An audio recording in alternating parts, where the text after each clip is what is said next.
गुज़श्ता 24 घंटों से एक ऐसा दर्द है जिसे अल्फाज में बयान नहीं किया जा सकता, या जिसके लिए कम से कम अल्फाज ढूंढने से भी नहीं मिल रहे। हुआ ये कि हम ऑफिस में बैठे थे और हमारा जो ऑफिशियल ग्रुप है साफियों का, वहां पर एक खबर आई और वो खबर बुनियादी तौर पर अंग्रेजी और उर्दू अखबार के तराशे थे। उस खबर में वाज़ेह तौर पर यह लिखा गया था कि रावलपिंडी के होली फैमिली हॉस्पिटल के अंदर एक डॉक्टर खून पीते रही हैं और उसके खून पीने की वजह से ना सिर्फ उसे नौकरी से निकाल दिया गया है बल्कि हॉस्पिटल ने इंक्वायरी बिठा दी है, और इंक्वायरी का मतन यह है कि ये कितने अरसे से कितना खून पी चुकी है।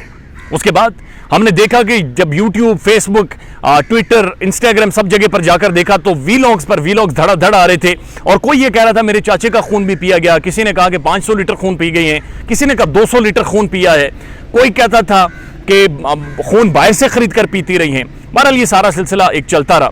हमें यकीन नहीं आ रहा था, ज़हन नहीं मान रहा था कि इंसान दूसरे इंसान का खून कैसे पी सकता है, लेकिन चूंकि हम लोग अंग्रेजी से मुतासिर हैं इसलिए अंग्रेजी अखबार की जब खबर पड़ी तो हमने कहा कि बिल्कुल ठीक है, ये डॉक्टर खून पीती रही।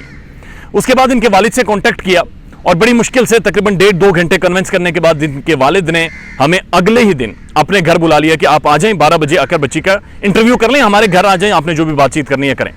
अब हिदायत ये थी, डिस्कशन ये हुई कि सवालात हमने ये करने हैं कि कितने अरसे से खून पी रही हैं, खून का टेस्ट क्या होता है, खून का जायका क्या है, इंसानी खून पीने की लत कैसे पड़ी, पहली दफ़ा खून कहाँ पर पिया था, एक दिन में सबसे ज़्यादा खून कितना पिया है, गुज़श्ता कितने अरसे से आप खून पी रही हैं।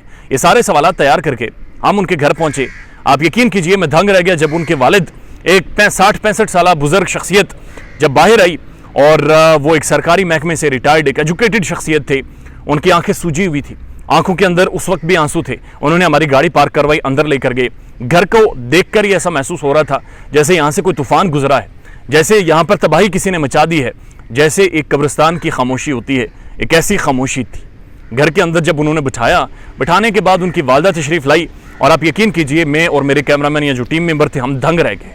उनकी आंखों में आंसू थे, उनका चेहरा झुका हुआ था, उनके पूरा चेहरा सूजा हुआ था, और ख़ास तौर पर उनकी आंखें सुर्ख सूजी हुई, यानी कि कोई बहुत ही बाहिम्मत शख्स उनके चेहरे की तरफ या उनकी आंखों की तरफ देखने की हिम्मत जुटा पाता। हमने पूछा कि ये सारा वाक़या हुआ क्या, और धाड़े मारकर जो उनके वालिद थे और वालदा थी रोना शुरू हो गए।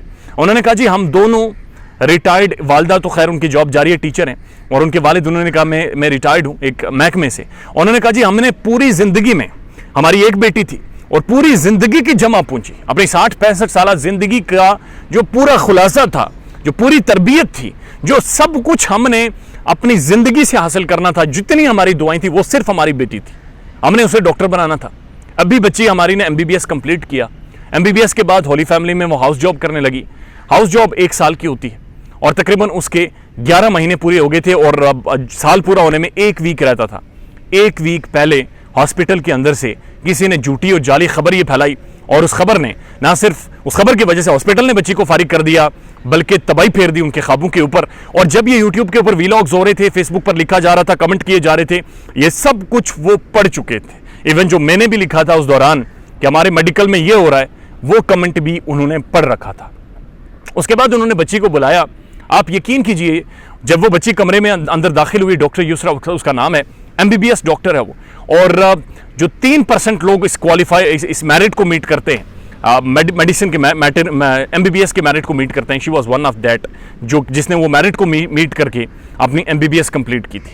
जब वो कमरे में दाखिल हुई, हमें देखकर वो घबरा गई, वो इंसानों को देखकर डर रही थी।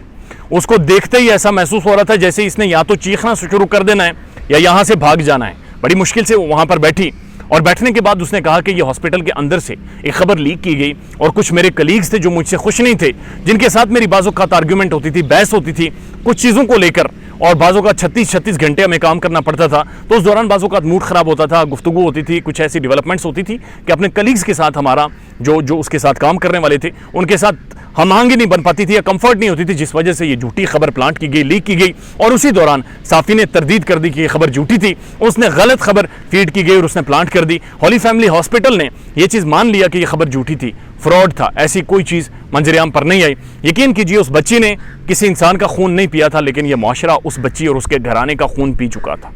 उन्होंने 2 दिनों से खाना नहीं खाया था। उनकी बच्ची के हवाले से बच्ची सिर्फ हाय हाय की आवाज़ें दे रही थी। वो माँ तड़प रही थी कि मेरी बेटी 2-3 दिनों से कुछ खा नहीं सकी।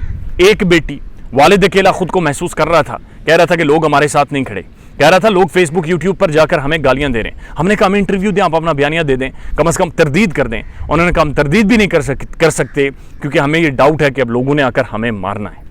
खबर झूठी थी। हॉली फैमिली ने भी तस्दीक की, साफ़ी ने भी तरदीद की, उसके बावजूद भी जो वीलॉग्स हुए थे, जो मन घड़त कहानियां बनाई गई थी, उसने उस घर को ऐसा बना दिया था जैसे एक कब्रिस्तान है। आप यकीन कीजिए अभी भी वो जो माहौल था मैं अल्फाज में बयान नहीं कर सकता। शायद हम लोग खून पीने वाले लोग हैं जिनके हाथों में मोबाइल फ़ोन और कैमरा आ गया है। ख्याल रखिएगा अपना। अल्लाह हाफिज़।